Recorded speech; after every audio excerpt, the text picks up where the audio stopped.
Grâce à notre marraine Elsa Garcin, nous savons que les cristaux sont partout sur notre planète, dans les grottes, dans la nourriture, dans les coquilles des animaux, dans les médicaments et même dans les virus. On peut dire qu'ils sont au cœur de notre Terre. Ça tombe bien, cette année, notre planète est à l'honneur puisque c'est l'année des géosciences.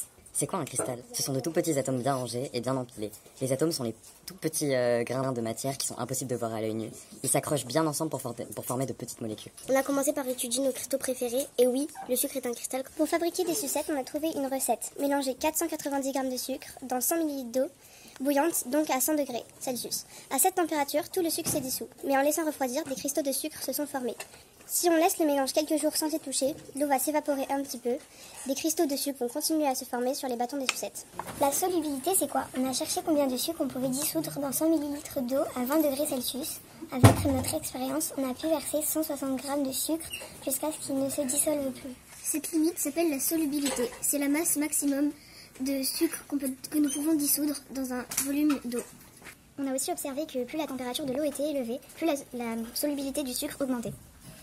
Nos sucettes se sont formées grâce à cette propriété. En refroidissant, la solubilité du sucre a diminué. Tout le sucre en trop s'est progressivement solidifié. Ces petites molécules se sont accrochées de manière bien ordonnée. Alors comment faire germer un gros cristal représentant le noyau de notre planète? Nous avons du phosphate de monoammonium envoyé par l'ACAM. Nous l'appellerons MAP. Nous avons commencé par effectuer des recherches pour trouver la solubilité du MAP dans l'eau. À 20 degrés, on a trouvé une valeur voisine de 370 grammes par litre. Elsa nous a conseillé de faire germer des petits cristaux pour commencer.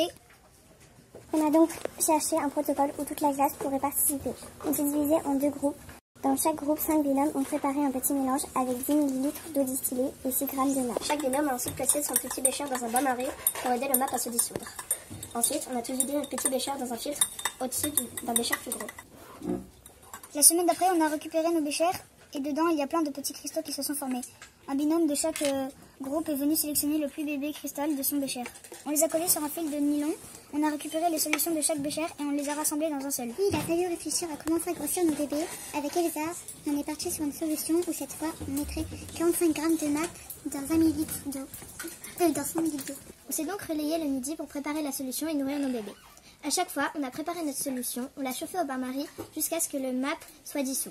Puis on l'a filtré et on a trempé nos bébés dedans. Au fur et à mesure, ils ont commencé à grossir. À chaque fois, on filtrait la solution du bain pour s'en resservir. On récupérait les petits cristaux formés au fond du bécher pour ne pas perdre de matière et on préparait une solution nourrissante. Nous avons eu ensuite l'idée de fusionner nos 2 cristaux. Nous les avons rapprochés dans la solution et ils ont fini par se regrouper. La semaine avant les vacances de Pâques, nous avions plus de MAP. Le noyau de notre Terre était prêt. Il faut maintenant fabriquer notre planète. Place à nos dons artistiques ou pas. Avec notre prof, on a décidé de fabriquer notre Terre en papier recyclé. Préservons notre Terre jusqu'au bout. On a gonflé un ballon pour sa forme ronde. On l'a recouvert de papier jeté dans la poubelle en salle des profs. On a rajouté de la terre pour poser notre noyau au cœur de sa planète.